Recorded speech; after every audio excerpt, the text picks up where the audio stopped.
दोस्तों नमस्कार। योग दिवस पे आप सबको शुभकामनाएं। उम्मीद है आप स्वस्थ होंगे और बिल्कुल मानसिक शांति से इस दुनिया में आराम से रह रहे होंगे। हमने योग को आज तक स्वास्थ्य के लिए एक प्रक्रिया के रूप में जाना है, लेकिन आज मैं आपके साथ एक बहुत इंटरेस्टिंग चर्चा करने वाला हूं कि योग अपने आप में एक बहुत बड़ा व्यापारिक सिस्टम बन चुका है। करीब $100 बिलियन का बाजार है आज योग आधारित प्रोडक्ट्स को लेके। एक एक के बारे में कहां आपको मौका मिल सकता है, कैसे आप इसका फायदा उठा सकते हैं, मैं इसकी आज चर्चा करूंगा आपसे। मैंने बहुत सारा होमवर्क किया आप लोगों के लिए, क्योंकि मुझे पता है कि अगर कोई ऐसी चीज हो जिसमें स्वास्थ्य भी अच्छा रहे, मानसिक शांति भी रहे, मानसिक स्थिति भी अच्छी रहे और साथ में पैसा भी हम कमा सकें, इससे अच्छा क्या हो सकता है। तो सबसे पहले इस चैनल को आप सब्सक्राइब करें, इस वीडियो को शेयर करें और मैं आज की जो चर्चा है उसको शुरुआत करता हूं। दोस्तों, योग इकोनॉमी अपने आप में एक बहुत बड़ा इकोनॉमिक एक्टिविटी बन गया है और ये बढ़ता जा रहा है। योग से पहले एक मेडिकल साइंस और अगर हम स्पोर्ट्स साइंस की बात करें या हेल्थ की बात करें तो एक कॉन्सेप्ट होता था वेलनेस का। वेलनेस कैटेगरी अपने आप में थी जिसमें हम लोग एक्सरसाइज करते थे, जिम जाते थे, लोग अलग अलग तरह के जूसेस पीते थे, अलग अलग तरह की डाइट्स लेते थे। ये सब एक वेलनेस कैटेगरी थी। ये इसलिए थी क्योंकि समाज में हर आदमी स्वस्थ रहना चाहता है, इसीलिए तो कहा जाता था हेल्थ इज वेल्थ। आज आप उसमें एक चीज और जोड़ दीजिए, हेल्थ इज वेल्थ के साथ साथ वेल्थ फ्रॉम हेल्थ। जो बिजनेस मॉडल मैं आपको बताने वाला हूं, इसको आप ध्यान से देखिएगा और हो सकता है कि आप डाइवर्सिफाई करना चाहें। आप व्यापारी हैं या बिजनेस में हैं तो आपको कोई नई प्रोडक्ट लाइन मिल जाए। आपके अगर बच्चे हैं वो अपने आप के स्टार्टअप शुरू करना चाह रहे हैं, कुछ अपना करना चाह रहे हैं, तो हो सकता है योग इकोनॉमी में आपको कुछ फायदा दिखे। और ये बढ़ता हुआ बाजार है, इसलिए मैं इस पे पूरी चर्चा कर रहा हूं। और आज से अच्छा दिन हो नहीं सकता जब हम योग की बात कर रहे हैं और योग इकोनॉमी की बात ना करें। दोस्तों, जब दुनिया में सर्वे किया गया और लोगों से पूछा गया कि आप लोग योग क्यों करते हैं, तो करीब 98% लोगों का यह कहना था फॉर बेटर हेल्थ। बात सही है, हमने योग को एक शारीरिक प्रक्रिया के रूप में देखा ताकि हेल्थ इंप्रूव हो। करीब 28% लोगों ने योगा इसलिए शुरू किया क्योंकि उनकी हेल्थ कंडीशंस ठीक नहीं थी, तो लोगों ने कहा कि आप योग करिए तो आपको उसमें लाभ मिलेगा, तो बहुत सारे लोगों ने काम शुरू किया। 80% लोगों ने योग इसलिए शुरू किया क्योंकि वो डेली एक्सरसाइज करते थे, तो रैंडम एक्सरसाइज करने के लिए कुछ भी हाथ पैर हिलाने की जगह अब उन्होंने एक सिस्टमेटिक वे में योग एक्सरसाइज करना शुरू किया, जिससे उनको लाभ मिला। 73% लोगों का यह कहना था कि उनको मेंटल स्ट्रेस से प्रॉब्लम थी, तो योग करने से, मेडिटेशन करने से उनको आराम मिला, इसलिए वो लोग योग करते हैं। और करीब 73% लोग इसलिए करते हैं, उनको लगा कि ये स्पिरिचुअलिटी है, ये अच्छा है स्वास्थ्य के लिए, मस्तिष्क के लिए, तो हमको करना चाहिए। कुल मिला के बात ऐसी है दोस्तों कि ये एक बहुत ही प्रचलित प्रक्रिया आज की दुनिया में हो गई है। अगर हम इसकी ये बात करें तो जहां तक बात है योग की, तो इसकी जो ग्रोथ रेट है, जैसा ये कहा जा रहा है, पिछले 5 साल के अंदर अमेरिका में इसकी ग्रोथ रेट करीब 100% हो गई। और अगर मैं वही बात करूं जापान की, तो पिछले 5 साल में योग की ग्रोथ जापान में करीब 400% हुई। इसका मतलब जहां पे लोग जितना ज्यादा जागरूक हो रहे हैं योग के बारे में, उतना तेजी से अडॉप्ट कर रहे हैं। जब हम योग की बात करते हैं तो ये कहा जाता है ऑन एन एवरेज करीब 30 से 50 मिलियन लोग, मतलब 3 से 5 करोड़ लोग दुनिया में रोज योग एक्सरसाइज करते हैं। और ये बात बहुत इंपॉर्टेंट है। बहुत सारे लोगों ने इसको अलग अलग नाम से पहचाना है। कहीं पे इसको टेंशन हीलर बोला जाता है, बहुत सारे समाज में इन्होंने योगा स्पोर्ट्स के नाम से इसको पॉपुलराइज किया है, क्योंकि ये इस तरह की एक एक्टिविटी है, एक स्किल भी है। तो इसके योगा कोर्सेज भी शुरू हो गए, बहुत सारी जगह पे योगा एग्जामिनेशन भी शुरू हो गए। और ये सब बातें हमें देखते हुए इसलिए अच्छा लगता है क्योंकि ये भारत का एक कल्चरल हेरिटेज है जिसको दुनिया ने अपनाना शुरू किया है। लेकिन इंटरेस्टिंग चीज क्या है कि जब चीज बनती है तो उसमें डाइवर्सिफिकेशन होता है, उसमें लोग नए नए क्रिएटिविटी करने की कोशिश करते हैं। तो आज जो योगा का जो रूप है, आपने देखा होगा टीवी पे भी और बहुत सारे लोगों को बोलते हुए भी, जो योगा के अलग अलग वर्जन निकल के आए हैं, उसमें hot yoga, power yoga, even dog yoga, goat yoga, even snow yoga और आइस योगा भी है। आपको हंसी आती होगी, लेकिन ये दुनिया व्यापारिक है। जो बिकता है आगे पीछे नाम के आगे प्रीफिक्स सफिक्स लगा के लोग बेचते हैं। हिंदुस्तान में भी योग पे बहुत बड़ी इंडस्ट्री खड़ी हो गई, और उसमें आप अगर देखें सबसे बड़े ब्रांड एम्बेसडर तो बाबा रामदेव ही है। पूरा पतंजलि का कारोबार उन्होंने एक योग एक्सरसाइज से शुरू किया, फिर उसके आसपास आयुर्वेदिक मेडिसिन आई, फिर उसके बाद वो एफएमसीजी प्रोडक्ट्स में आए, फिर उन्होंने करीब बाकी कंपनियों को एक्वायर किया और आज बिलियनर हैं। ये योग की देन है। तो इसीलिए योग को सिर्फ आप मॉर्निंग वॉक और एक्सरसाइज से मत जोड़िए। योग अपने आप में आपको तन, मन और धन तीनों का लाभ दे सकता है। अभी तक हम लोगों ने योग को सिर्फ तन और मन तक सीमित रखा था, धन भी जोड़ लीजिए। योग बहुत इंटरेस्टिंग चीज होने वाली है आने वाले दिनों में। और इसको अगर आप देखें तो बहुत सारे सेलिब्रिटीज एंड डॉक्टर्स आज प्रिस्क्राइब करते हैं, क्योंकि ये लाइफस्टाइल डिजीज को एड्रेस करने में बहुत हेल्प करता है। जैसे आपकी डायबिटीज है, हाइपरटेंशन है, हर्निया है, अर्थराइटिस है, डिप्रेशन है, बहुत सारी चीजें हैं जिसमें मेडिकल साइंस ये बोलती है कि ये चीजें अगर आप योगा करेंगे और डिफरेंट एक्सरसाइज करेंगे योग की, तो आपको लाभ मिलेगा। और जब आप एक्सरसाइज करते हैं तो इमीडिएटली एक चीज जो सामने आती है, जैसे आप स्पोर्ट्स करते हैं तो स्पोर्ट्स किट। इसीलिए जब आप योग की बात करते हैं तो एक पूरी कैटेगरी खड़ी हो गई है योग क्लोथिंग्स की। आप भी बना सकते हैं। जैसे आपने देखा होगा कराटे की ड्रेसेस अलग हैं, स्विमिंग की अलग हैं, जिम्नास्टिक की अलग हैं, स्पोर्ट्स की अलग है, हर खेल की अलग यूनिफॉर्म है, एक ड्रेस होती है। इसी तरह से योगा क्लोथिंग्स अपने आप में एक कैटेगरी बन गई है और बिलियंस ऑफ डॉलर का व्यापार वहां हो रहा है और सेलिब्रिटीज उनको प्रमोट कर रहे हैं। दूसरा, क्योंकि ये योगा अपने आप एक स्किल सेट है, तो ये माना जाता है करीब 3 से 5 लाख योगा ट्रेनर्स की जरूरत होगी।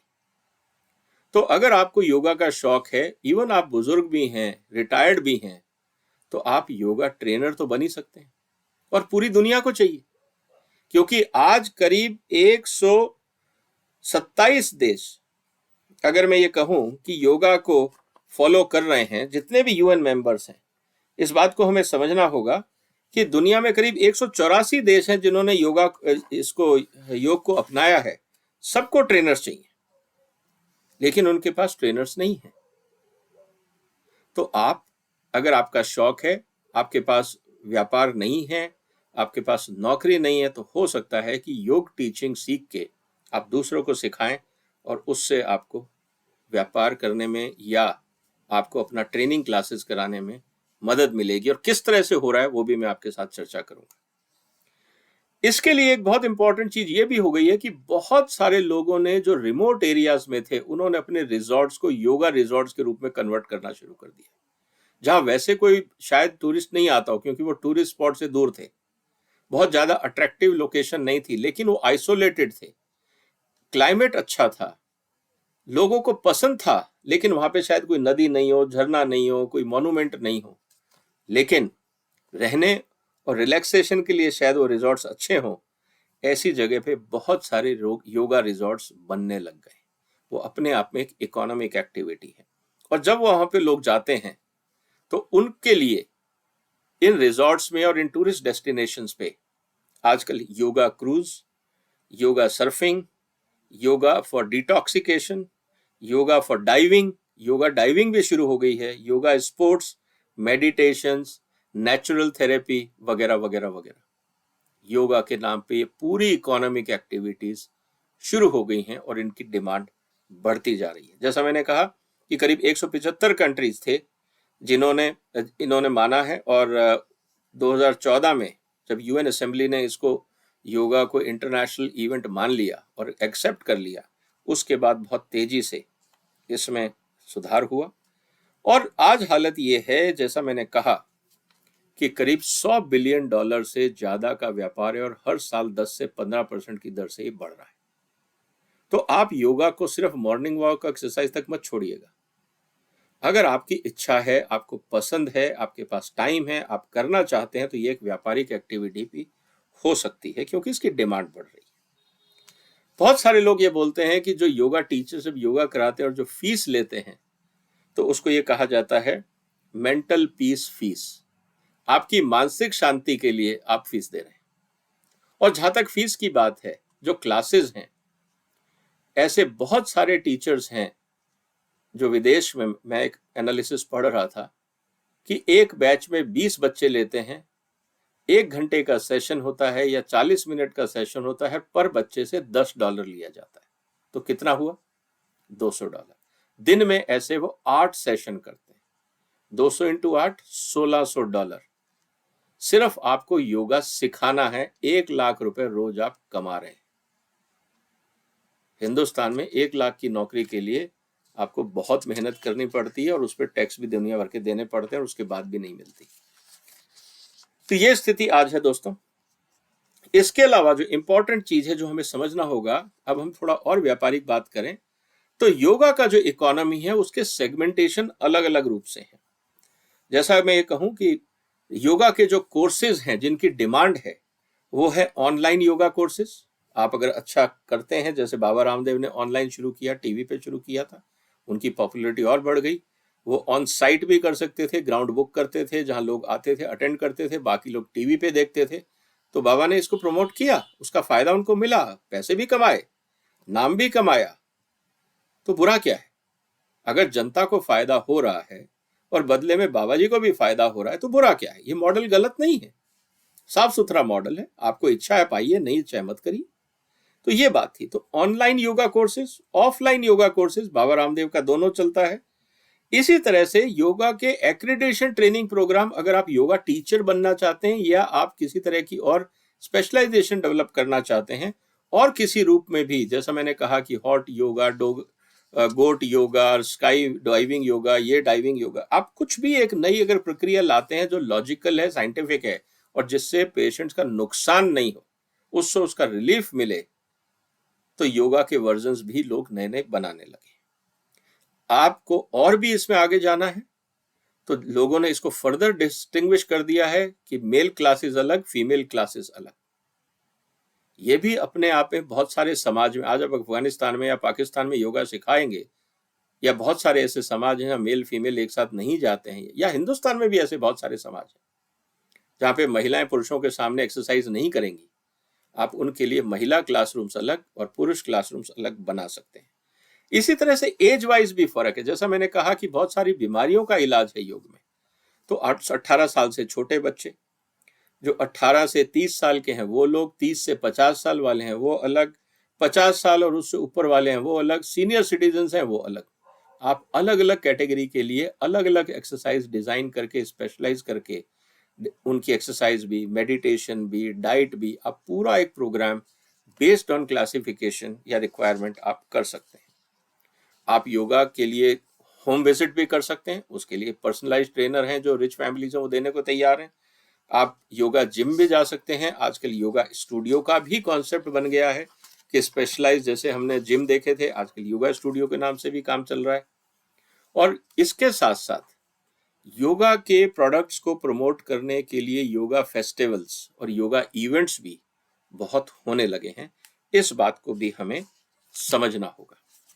तो दोस्तों, मेरा कहने का मतलब ये था कि आज हम जिस योगा की बात कर रहे हैं, हम अक्सर इस बात को ये कहते हैं कि सिर्फ हम मानसिक शांति के लिए योग कर रहे हैं या शारीरिक सुधार के लिए योग कर रहे हैं। मुझे लगता है कि हमें योग को और सीरियसली लेना होगा। आज $100 बिलियन का मार्केट है और भारत से इसकी शुरुआत हुई है। हमसे ज्यादा योग कौन सिखा सकता है? लेकिन क्या हमने, जो दुख की बात यह है, इतनी तरह के योगा सेंटर्स दुनिया भर में खुल रहे हैं, उनकी क्वालिटी चेक कौन कर रहा है? क्या भारत सरकार को योगा के ऊपर एक पूरा कॉन्सेप्ट डेवलप करके इंटरनेशनल अथॉरिटी नहीं बनानी चाहिए, ताकि लोग डिस्टॉर्ट ना कर सकें? योगा के जो फायदे हैं वो वहीं रहें, लोग योगा को डिस्टॉर्ट ना करें। कोई जिम्नास्टिक को योगा ना बोलना शुरू कर दे, कोई हॉर्स राइडिंग को बोल देगा ये योगा है, कल को कोई कुश्ती को बोल देगा ये योगा है। तो डिस्टॉर्शन ना हो, क्योंकि जब तक आप इसको कैलिब्रेटेड वे में मैनेज नहीं करेंगे चीजें बिखर जाती हैं, बिगड़ जाती हैं। इसीलिए आपने देखा होगा हर चीज के रूल्स हैं। आप किसी भी स्पोर्ट्स में जाइए, उसका इंटरनेशनल फेडरेशन है, फिर उनके नेशनल फेडरेशन हैं, और सब पे निगरानी रखने के लिए एक ओलंपिक एसोसिएशंस भी होती हैं और इंटरनेशनल ओलंपिक फेडरेशंस भी होती हैं। वो इसलिए कि जब भी कोई कानून बदलता है, आज आप हॉकी का रूल बदलते हो तो पूरी दुनिया में एक साथ बदला जाता है, जब आप चेस के रूल बदलते हो तो पूरी दुनिया में बदलता है, जब आप बास्केटबॉल के रूल बदलते हो तो पूरी दुनिया में बदलता है। इस बात को समझना होगा। हर आदमी अगर अपने वर्जन ऑफ रूल्स लेके आएगा तो उस स्पोर्ट्स की जो सिग्निफिकेंस है वो खत्म हो जाता है, बिखर जाता है, वो नॉन रेलेवेंट हो जाता है। तो मेरा भारत सरकार से निवेदन है कि योग अपने आप में एक बहुत बड़ी आर्थिक अपॉर्चुनिटी भी है। ये सिर्फ सोशल सर्विस नहीं है, ये हेल्थ और माइंड का खेल नहीं रहा, ये अपने आप में एक अर्थ जगत में $100 बिलियन का बिजनेस बन गया है। और ये इसमें कोई ताजुब नहीं होगा कि अपने आप में मेडिकल साइंस या आयुर्वेदिक साइंस या फूड साइंस के बराबर ये विज्ञान खड़ा हो जाए, क्योंकि योग के अंदर कपड़े भी आ रहे हैं, एक्सरसाइजेस भी आ रही हैं, टूल्स भी आ रहे हैं, मैट्स भी आ रहे हैं, डाइट्स भी आ रही हैं, सब कुछ योग से जुड़ रहा है। तो ये अपने आप में बहुत बड़ी इकोनॉमिक एक्टिविटी है। तो इसको मैनेज करें, क्वालिटी कंट्रोल करे भारत सरकार, लीड ले। अगर हम लीड नहीं लेंगे तो पता लगेगा अमेरिका में या यूरोप में एक इंटरनेशनल योग फेडरेशन बन गया और हम उसमें एप्लीकेशन डाल रहे हैं मेंबर बनने के लिए। ऐसी गलतियां हम अक्सर करते हैं, शुरुआत हम करते हैं, दूसरे आगे निकल जाते हैं, फिर हम मुंह ताकते रह जाते हैं। और ये अक्सर होता है क्योंकि हम लोग केयरलेस हैं, कैजुअल हैं, रिएक्टिव हैं, हम प्रोएक्टिव नहीं हैं। इसीलिए हम लोगों के साथ ये प्रॉब्लम आती है। आपका क्या सुझाव है दोस्तों कि भारत में योग जो एक प्रक्रिया है, जो स्वास्थ्य और मानसिकता को इंप्रूव करने की जो प्रक्रिया है, उसको आर्थिक रूप में कैसे देखना चाहिए? चाइना ने चाइनीज मेडिसिन में अपने आप में $60 बिलियन का बिजनेस खड़ा कर लिया। मैं उस पर अलग से आपसे चर्चा करूंगा कि किस तरह से चाइना ने चाइनीज मेडिसिन को पूरी दुनिया में फैलाया और किस तरह से उन्होंने अपने एजुकेशन सिस्टम, ट्रेनिंग सिस्टम और मैन्युफैक्चरिंग सिस्टम को सुधारा। हम लोग अपने आयुर्वेद को नहीं सुधार पाए, क्योंकि वही बात आती है, हम कैजुअल हैं, केयरलेस हैं, चलता है कह के हम हर चीज टाल देते हैं। आपका क्या कहना है दोस्तों?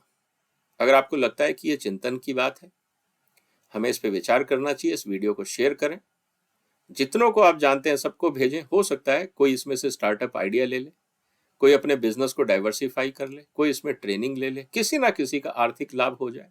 स्वास्थ्य के साथ अगर आर्थिक लाभ भी होता है तो बहुत अच्छी बात होगी। इसको शेयर करें, वीडियो को शेयर करें, चैनल को सब्सक्राइब करें। और आपने वक्त निकाला, आपका धन्यवाद। कमेंट बॉक्स में अपने विचार रखिएगा, फिर मुलाकात होगी। फिलहाल वंदे मातरम। और आज योगा जरूर कर लीजिएगा। धन्यवाद।